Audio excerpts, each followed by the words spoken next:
Hello, my name is William Hodgins. I'm 20 years old. I've been dancing in Brisbane since I was 6 years old. First started dancing at Premier Dance Studio, and the main thing that got me into dance is those early 2000 step-up films and Stomp the Yard. From there, I started dancing at school at Kelvin Grove State College from year 7, I'm pretty sure, to end of my schooling years. Throughout then, I went to Raw Dance Company and completed a Cert 3 and a diploma in dance. After my diploma, I started dancing at BloodLine Dance Company, and that is where I am at the moment. When I first got there, I was invited into their Bang City varsity crew that goes internationally, and at the moment, I am in their mega crew, um, and we do all the comps in Brisbane and going over to America soon to compete in HHI. Things that inspired me to choose dance is definitely, well, when I was younger, it was the main thing of looking cool. I think that's the main thing when you're a young boy, especially just in this day and age a little bit. But as I grew older, it was definitely the all the different types of shows you can be in, especially movies, seeing that they're mainly hip hop dancers and all the athletic things that can come from being a dancer as well, which is what really inspired me to become a dancer. Some of the main stereotypes and the types of prejudice I've felt as a dancer was mainly during school. You know, when you're a young kid in middle school and you're a dancer and you do all these different styles, they kind of think you're not really like a boy, kind of. I know it's hard to put like a pin on it, but you know, you get made fun of, like even if it's just like tiny things like mocking your moves as a dancer, that can be real irritating because they think it's just, oh, it's easy. I'll just go out there and do some some movements, and then you know they kind of make you feel like you're not like who you are, kind of, because the dance ultimately becomes a part of you when you do it throughout your entire life, as it has with me. But yeah, just mainly people mocking you as a young man. People sometimes do make fun of your sexuality as well, even if you are or aren't what they say you are. It can be a bit hard sometimes. But those are the main two I've ever experienced during school. But as I've left and grown up, I haven't really felt it at all. All of those experiences have helped me become who I am today, kind of made me feel more confident in myself because, like, really, the people that care and matter the most when you're a dancer is, depending on if you're in a team or not, is your teammates and how they're doing, and say your mum and dad and your mentors when you dance. They're the only people that really matter, or unless you're in a comp, the judges, because they determine what you place. But nah, nothing else really matters apart from the people that are close to you, especially when you gain confidence after all of that. And it kind of teaches you how to be resilient as well.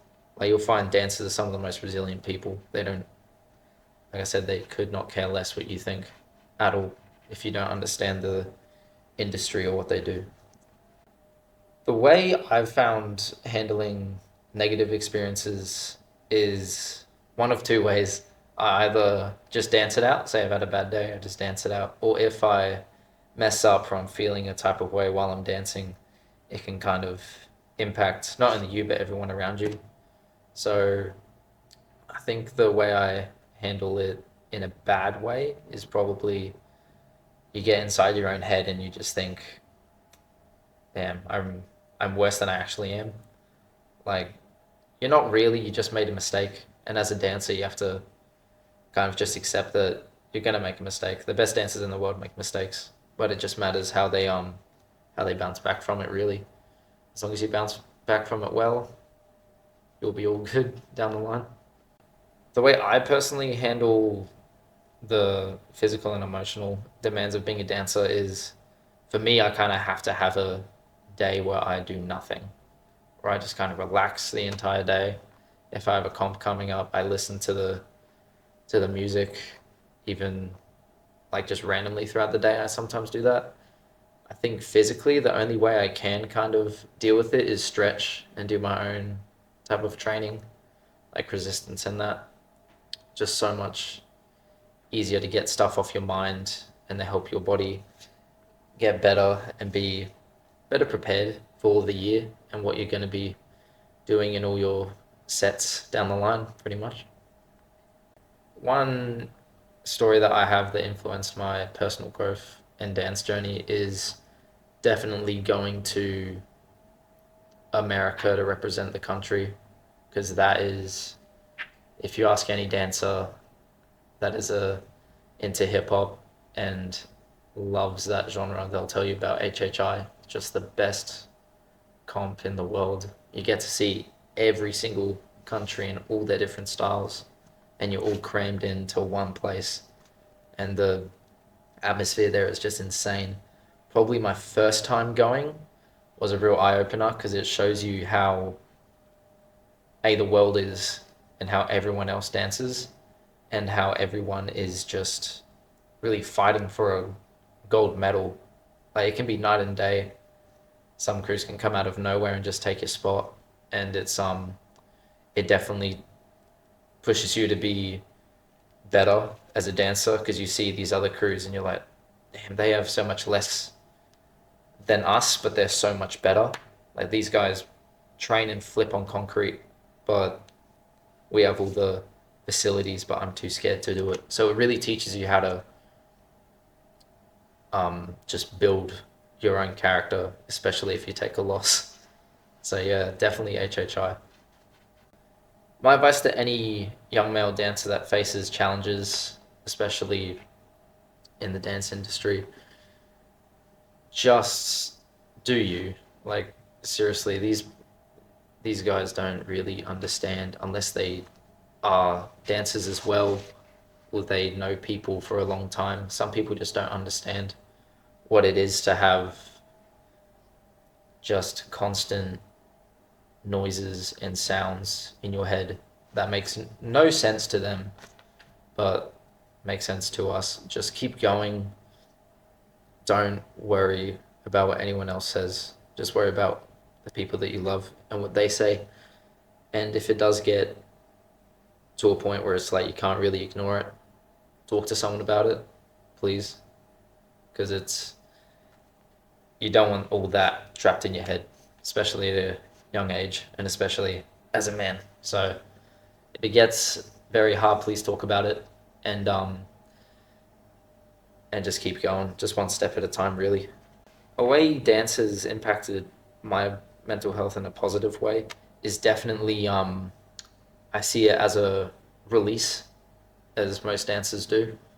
Like if something is on your mind, you can release it through making a set of choreo about it, or making a whole show about it, which I've gone to see and I've been in, which is awesome. Um, yeah, being a part of a team definitely has helped my mental health because now I can't really see my life without them, really. Like they have supported me through the toughest times, and it just shows how the dance community, especially in Australia, can be very small and we all know each other somehow, but there's always those little cliques that are just like you could not see each other for a week, come back, and it'll be like you never left. That's the best part about, especially Brisbane. So small, everyone knows each other. But yeah, it's definitely helped me through tough times, dance, and yeah, I wouldn't be who I am without it at all. The way that having male role models and peers in dance has influenced me in so many different ways, especially when they're older than you and they've been doing it for way longer, and you see them just kind of, if it makes you feel like you're not weird, but you're not the only boy in the room that knows what you're going through. They know what you're going through, and we all have different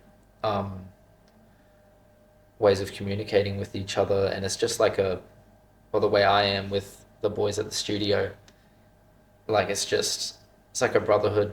go there. Even our dance teacher is just like an older brother, pretty much. Even though he can be hard on us, he is just like the older brother none of us had. He just looks after us. He pushes us in the right direction, especially when we feel lost. And I think that's really important, especially for young men in any type of profession or career or hobby. Like, it's just important to have someone that's older than you, more experienced than you, that can push you in the right direction and kind of try steer you away from what the normal is and what everyone else is doing, because they know how much potential you have. And yeah, I'm really grateful for all the boys that I dance with, because they're just guns and legends to me. The way I hope to influence the dance community in Brisbane and Australia, even worldwide, who knows, especially with the men, just kind of do what feels right, because I've tried to be steered in so many different directions, like trying all these different styles, but just finding one or a few that really help you feel like yourself and make you feel more confident in yourself, and just help make you happy in the end. I just want to help young dancers feel happy and that they're not alone if they do feel lost, and just to let them know that it's not easy in the dance community. It never is. But that's why we're all close with each other, and we will help each other in the end. So yeah.